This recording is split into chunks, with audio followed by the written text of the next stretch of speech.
Good evening and welcome to No Rest for the Weekend. I'm Jason Godbey and we're here at Lincoln Center for the 31st Annual New York African Film Festival. I'll be speaking with some of the filmmakers and stars of the evening, so stay tuned.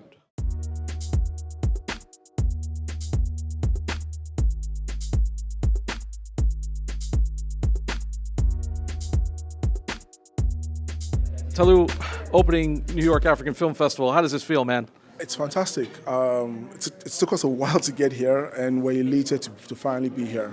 It's I wouldn't like this is basically the wildest dreams we could have had for the film, and it's happening right now. Talk to me about filmmaking in Nigeria. I've heard it's called Nollywood out there. Talk to me about that experience. Yeah, essentially everybody knows the Nollywood story. It's fast paced, and it's fast paced, high concepts, sometimes low concepts. It's a version of guerrilla filmmaking, and but there's so many links to it. So sometimes we're trying to articulate ourselves in other versions of cinema, and we are adding some more context and spreading what Nollywood could mean. And that's part of our journey here as well, just trying to share the aspects of the Nigerian story and perhaps giving it a bit more latitude. So tell me about the film. Give me a little plot synopsis. Sure. So Over the Bridge is about a guy called Folarin Marino, who's like he's a corporate guy. He's an investment banker, and he's been given this project, which is a part of his dream, which is to help Nigerians build bridges. But he gets caught up in the Nigerian situation, and money gets missing, and it becomes a lot of problems or a lot of challenges for him. And Folarin has to resolve that, but he comes with his own flaws, and we explore that, what it means to be a man with so many challenges, and what it means to be a Nigerian man going through those challenges, and the things you must do to find peace. And that journey takes him through several terrains. Starts in the city and it goes to some place far, far away. I don't want to give it up.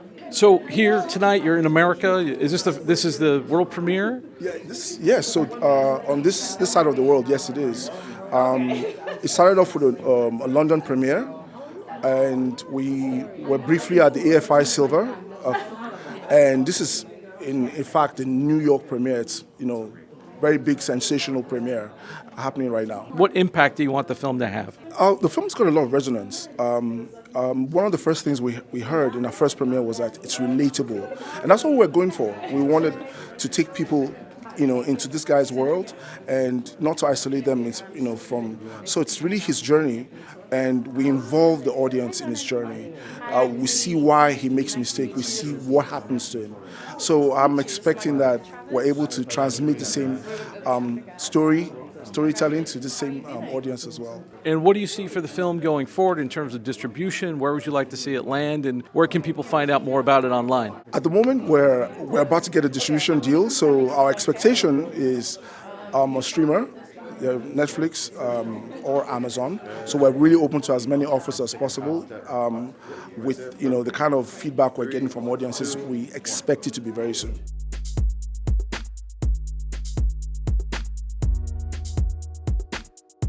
Ahmed, opening night, New York African Film Festival. How does it feel? It feels amazing to be here. It's my first time in New York City.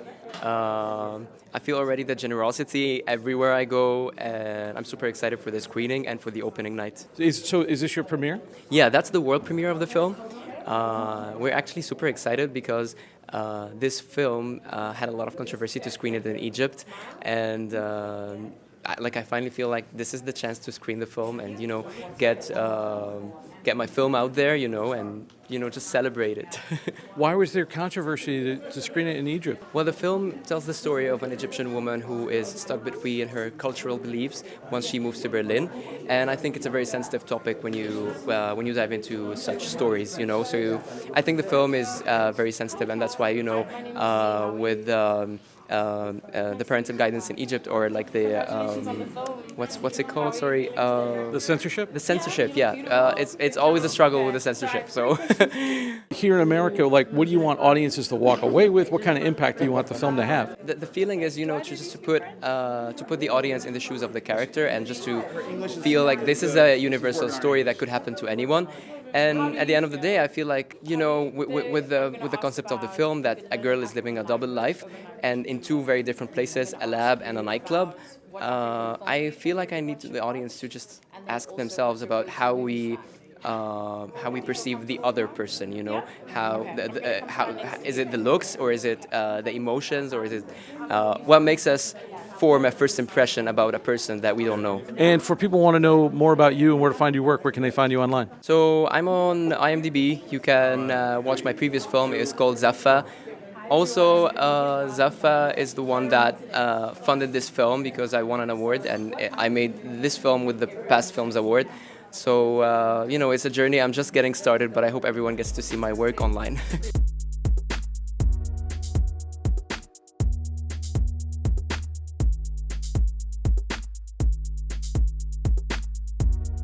I'm here with John Anthony Torres with The Film is Poppy. How does it feel to be here tonight? Oh, it feels amazing. I'm so proud as an ex-Juilliard alumni to have this full circle moment. I'm extremely grateful. Thank you so much, the New York African Film Festival. Thank you, thank you, thank you. This is essentially your film. Can you talk about your various different roles and give us a little bit about what the film is about? Yeah, of course. So I wear a few hats in this film. I'm the executive producer, co-producer. I'm the lead actor. I compose a live piece. I play the piano live for the film. I'm also the lead actor. And now Papi, it revolves around this guy named Hector Jr. and his estranged relationship with his family and how his dad is dealing with the COVID-19 crisis and the family in general. It's a little slice of life, happens between about 15 hours of a day. What kind of impact do you want the film to have? What do you want audiences to walk away with? It was a huge healing agent for me. It was a cathartic experience for me filming the piece, especially with the ending monologue. And I hope that it's a healing agent and serves as a healing agent and a point of discussion for everyone who watches it. Fantastic. And if people want to know more about you, your work, where can they find you online? Of course, you can follow me at _John Anthony Torres _. That's my Instagram. Or you can Google me, John Anthony Torres. I'll be part of a Marvel Studios project coming out next year in 2025. And at the moment, I'm on TV and film as well. I'm assuming you can't tell us about the Marvel project. That is correct. No, Marvel, I would not like you to sue me. Any hints? Anything you can? Do you wear tights? Are you in a getup? I am not wearing tights, but I will say you can Google my name and do a little bit of your own sleuthing. You might find a thing or two.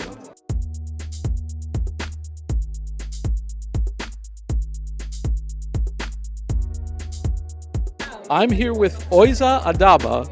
How does it feel to be here? It feels great. I'm happy to be here. I was here last year, but as a journalist, like you, doing the behind the cameras. But this year I'm here as a director. It feels just as great. It's always great to be at the New York African Film Festival. Amazing. So tell me about the film. Della is the story of this great artist from Ghana who spent a lot of his years in Nigeria. Close to 50 years he lived in Nigeria teaching at the University of Nigeria in Nsukka. He's world renowned in the field of sculpture and beyond, and has really redefined the definition of sculpture as an art. So Ella Natsui has made such a great impact, and we thought that it would be most honorable for us as Africans to be able to tell his story and share his story with the rest of the world. So I'm really looking forward to doing that at this festival. We see the beautiful countries that we filmed in. We filmed in over 47 locations, so it's great. I'm happy to be here to share it. What kind of impact do you want the film to have? How do you see audiences seeing it? I want that young man and that young woman watching this film to know that there is hope, and there's art within Africa. There's hope within Africa, staying within Africa to work. We don't all have to travel. We don't have to be migrants. We don't have to leave home to make it work, to make it happen. And it's also calling on our governments and institutions to sit up and support young artists that are there. And of course, it's showcasing our countries all over the world. So it's multi-layered. I'm just pleased to share it. For film, is there an African sensibility that you would say, or is there a cultural thread that goes through African film? For Africans and African films specifically, we love telling our stories, and some of the subject themes or subject matters that you see going through all the films is really just us. A story about our lives, our culture, everyday experiences. Some are hilarious, some are just, shocking beyond belief to those that are not exposed to that kind of world. But it's really using every means to capture ourselves. And I think another very important tool film has is really preserving our culture and preserving our history. Unfortunately for us as Africans, we've never been very strong in archiving. So film is a way for us to be able to do that and to be able to get some of these messages across. Yeah. Fantastic. And for people who want to know more about the film, more about you and your work, where can they find you online? You can find the film first and foremost at elanatsuifilm.com and follow us at elanatsuifilm. And you can find our overall work at africarelatedinc.com, and you can follow us at Africa Related Inc.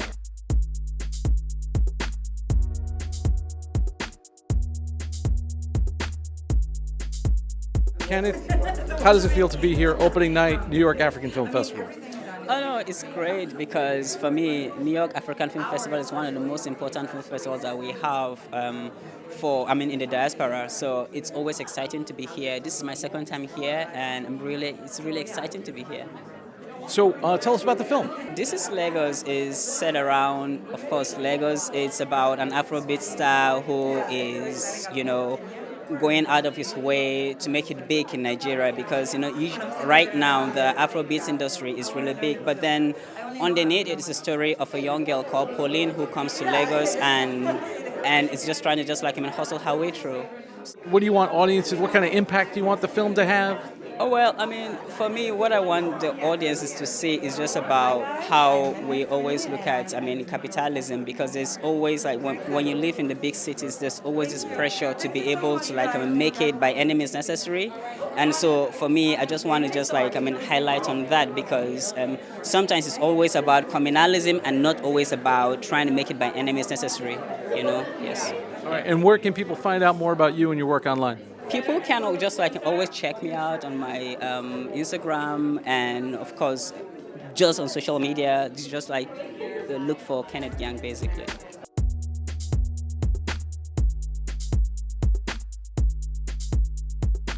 Chimeka, opening night, New York African Film Festival. How does it feel to be here? I'm really, really excited. This is my first festival. And my first actual film, so it just feels crazy. I can't wait for people to see my projects, and I'm happy to be here to see the other artists' work too. This is your first film festival ever with a film? Yes, my first film festival ever. And this is your debut? I guess you would say it's my directorial debut, yeah.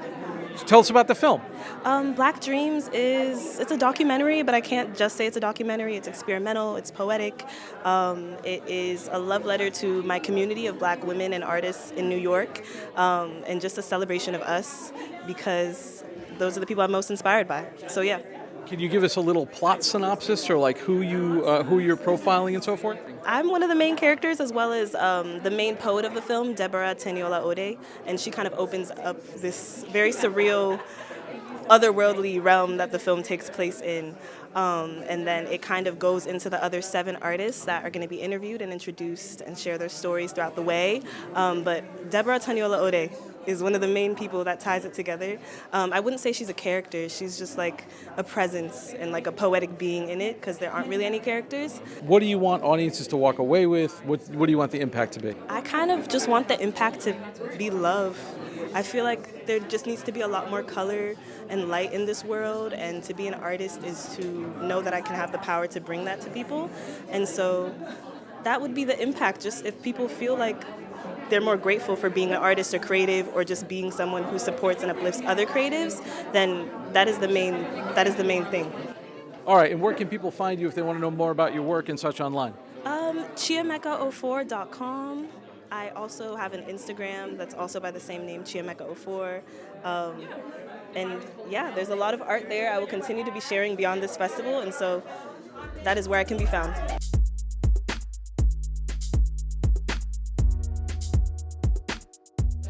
Leon, how does it feel to be here opening night? Feels fantastic. Anytime I can be here at the African Film Festival, when my schedule allows me, I always am. I think it's an important festival, and I'm so happy that it's gone on for 31 years. That's fantastic. Tell me about the film and tell me about your role. The Rhythm and the Blues is a story about Eddie Taylor, a great blues artist from Chicago, like many blues artists that migrated from the South to Chicago that many of us do not know about, but we should. He has influenced so many artists after him, and like so many artists, were robbed of his royalties and didn't get a chance to make the name that he should for himself. Bringing this film here, is this your first time seeing it with an audience? No, I've had the pleasure to see it with an audience in Chicago, where the film was made, and the response was fantastic, so I'm really looking forward to see what New York thinks. What do you want the impact to be on audiences? I want the impact for them to know about Eddie Taylor, know about someone they should know about, someone if they love music, they should know about the artists that we don't know about. To find out more about you, find you online, where can people locate you?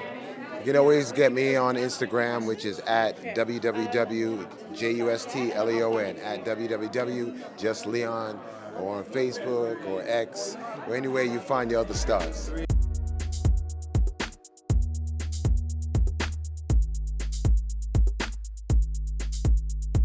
Derek, how does it feel to be here opening night? It feels amazing to be here for the opening night. I'm really excited to see the film and also really excited to screen on Saturday. So, yeah. So tell us about the movie. Yeah, so my film, Love Taps, is a short film, and it is a coming-of-age story about a father and son in the midst of going through a separation in the family. Personal story, autobiographical? A little bit personal. My parents did separate when I was young, but just drawing inspiration from that, but it's not necessarily like an autobiographical film. So what do you want audiences to take away with it after they see it? I want them to really, one, live in the experience of the child and, be able to go through his emotional journey and, come out of it with, hopefully a new perspective from the character's point of view. And for people who want to know more about you, about your films, where can they find you online? I'm DerekWoodyard.com and on Instagram at DWoodyard.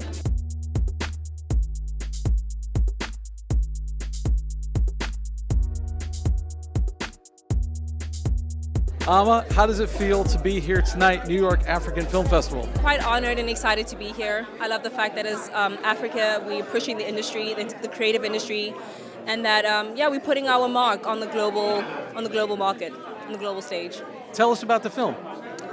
So the film is about a young girl who works in the mines and manages to escape in Congo, and then she joins a boxing club. She learns how to box. You play the girl, I take it? I do, yes. Tell me about the role. Did you have to learn how to box? Actually, had to learn how to box. I had to learn a new language. We shot in Congo majority of the time, so it was my first time shooting out of the country.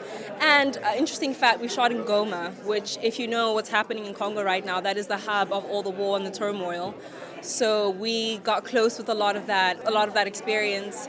And it was a great experience for me. Very tough, really pushed me, but I really enjoyed it. Was there a particular part of the film or the prep that was the most challenging for you? Definitely the boxing, because I'd never boxed. I never hit anyone in my life, so learning how to box was definitely challenging. Yeah. What kind of impact do you want the film to have? What do you want audiences to walk away with? So the film is quite, I think, emotionally charged. It's quite a dramatic film. I hope that audiences feel empowered, especially women. It is about a young girl taking back her power when people just beat her down and thought that she would not make it. And there's a beautiful twist at the end that I can't wait for audiences to see. Yeah. Well, you're not going to give it away here tonight. No, you have to come watch it.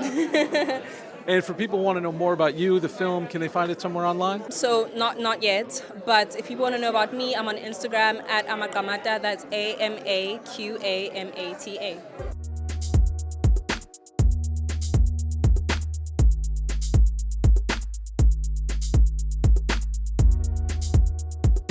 And that's all from the New York African Film Festival. For more of our content, visit our website, norestfortheweekendpodcast.com. Don't forget to subscribe on your favorite podcast app or on YouTube, youtube.com/getbehindtherabbit. I'd like to thank everyone who came out to chat with us tonight. For Behind the Rabbit Productions, I'm Jason Godbey. Thanks for joining us. Good night.